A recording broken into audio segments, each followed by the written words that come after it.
Let's talk about transformers. So we previously talked about predictors, models that make predictions. Let's talk about models that are meant to apply some sort of transformation on our data set. Now, very rarely do we have data in a form that we can easily plug into a model, or in a form that it's ready to be plugged into a machine learning model to make predictions. Oftentimes, we have to do some sort of pre-processing to get our data in a format in which our model expects it to be in, or in which our model will perform it the best if it's in. We'll see some examples of that. When we're working with a machine learning workflow, what I like to do that helps me understand the entire process is to sketch it out. I'll do that right there. So let's say we have, here comes some sort of raw data set, I'll call it simply X, and let's say we need to apply some sort of transformation on it.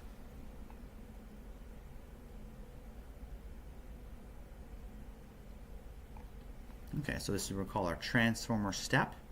Then afterwards, I'm going to call what comes out of it X of t for transformation, and then from there we can pass it into some sort of predictor.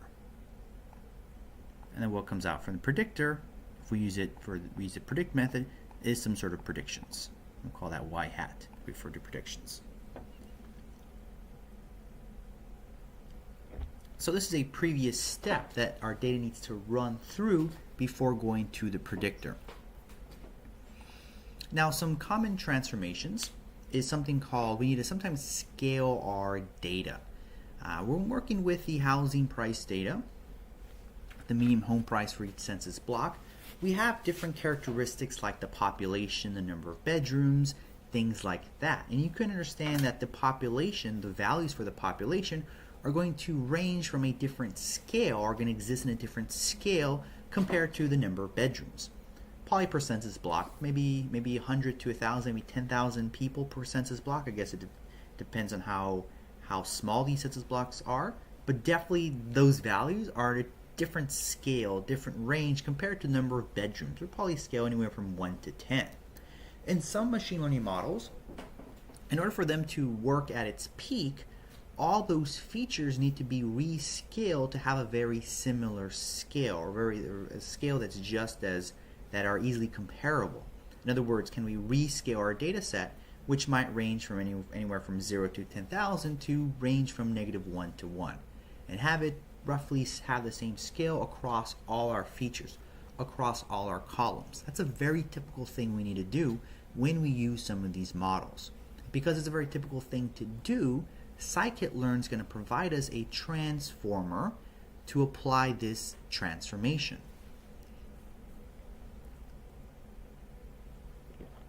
In fact, it's called standard scalar. So the standard scalar transform is going to take our data set X.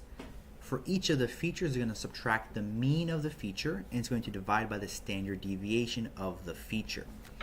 This is the equation for the transformation that our data set is going to undergo if we use the standard scalar. Now, compared to predictors, these transformers have a very similar interface. There's the fit method. So the process is we construct an object from a class, a transformer class. Once we have that object, we're going to fit the model, fit the transformer by passing a data set X.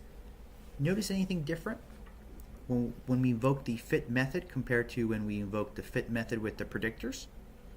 Let me just bring that up. Well, it looks like my screen won't encompass it, but anything different you notice when using the fit method?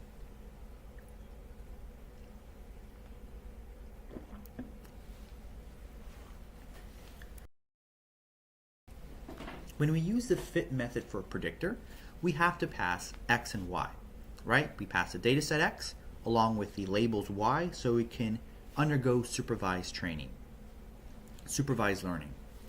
But when we use a transformer, we don't pass the Y's. We simply pass the data set because they're meant more for a transformation on a data set, regardless of what the labels are.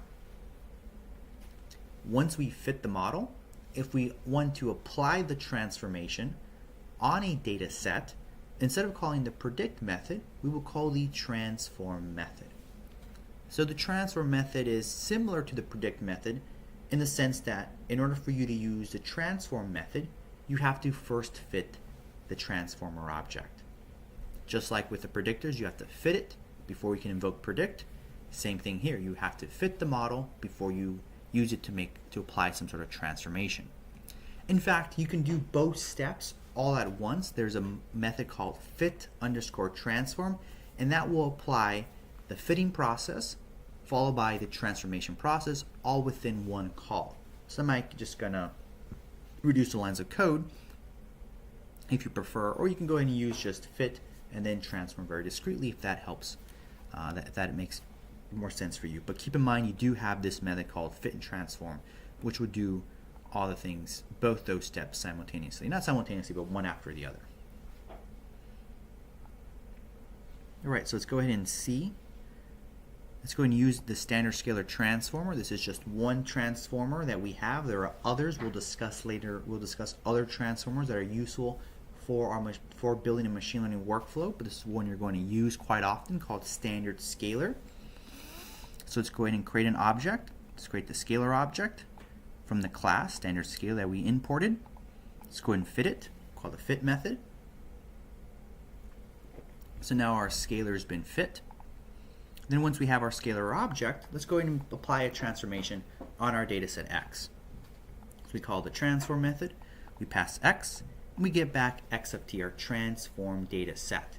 Let's go ahead and analyze, let's go ahead and dump our result using pandas and go ahead and look at what's the result of our data set after the transformation process. Let's see what happened to our data set. Let's see what it did. So we have here is a pandas data frame. We have 4 columns. We have the unscaled mean and the unscaled variance. In other words, what was the mean and variance for each feature prior to the transformation process. And we also have the scaled mean and the scaled variance. These are the mean and the variance of our data set after we've transformed it. In other words, the X at t result, this variable here. As we discussed before, we noticed that things like housing age is about 28 and population is about 1,400. So definitely exists on a different scale. We have the variance, which is a measure of spread of a distribution. Notice the variance for the housing age, if I do the math right, is about 158. But for population, it's over 1 million. So larger spread for those features. But once we've scaled those features, notice the scaled mean, the resulting mean of our scaled data set. Now that ranges, that's pretty much 0. Notice it's 10 to the negative 15, 16, 17. For all practical purposes, that's pretty much 0. And we look at the scaled variances, we notice all those scaled variances are now 1. So we rescaled our data set such that all the features have about mean of 0 and have unit variance.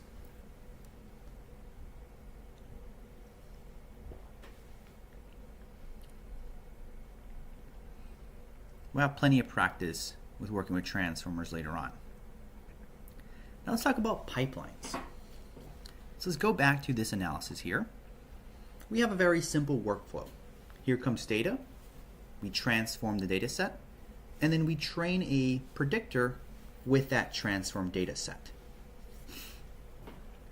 Now, there might be other problems that we're working on that are more complicated, more steps involved, more transformation processes, perhaps other forms of data coming in that have to undergo its own separate transformation process, so our workflow gets a little complicated, a bit hairy, more things we have to keep track of. Now, it'd be very nice if we can go ahead and encapsulate this entire workflow into one estimator that does all this thing automatically, does all those steps automatically for us in a very simple interface. In other words, is there a way I can go ahead and encapsulate these two steps? Knowing that any data that comes in first needs to be transformed and then use that transformed data set on the predictor. We can achieve that using scikit-learn is going to provide us something called pipelines. Pipelines are a class where we can encapsulate multiple sequential steps of a machine learning workflow, going from point A to point B, all in one package estimator. Let's go actually see an example of this. So let's say our workflow is we have to first, let me just erase this here. So we have a multiple step workflow. We have our data here.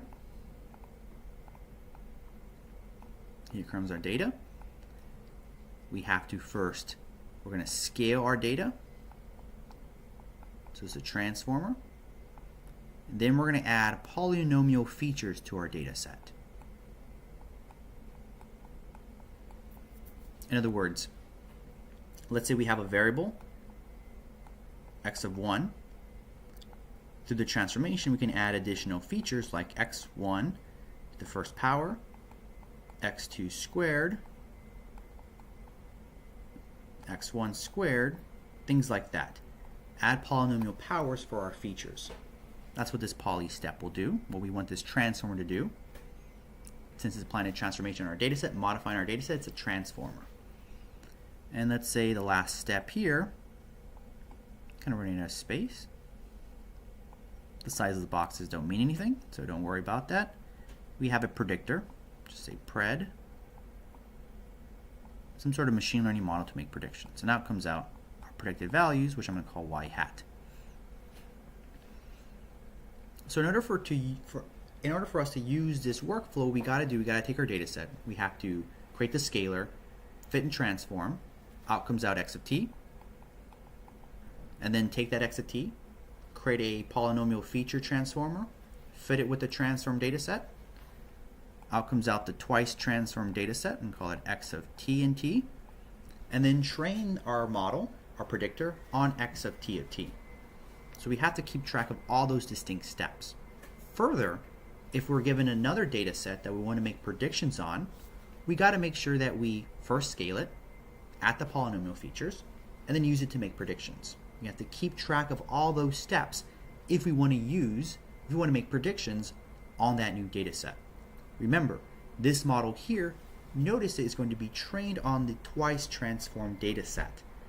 So if you want to make predictions using the model, any new data that comes in has to undergo this same workflow, this same pipeline, this same sets of transformations to get the data for our predictor. So hopefully you're seeing now a very important reason why it'd be very nice if I can just encapsulate all this into one estimator.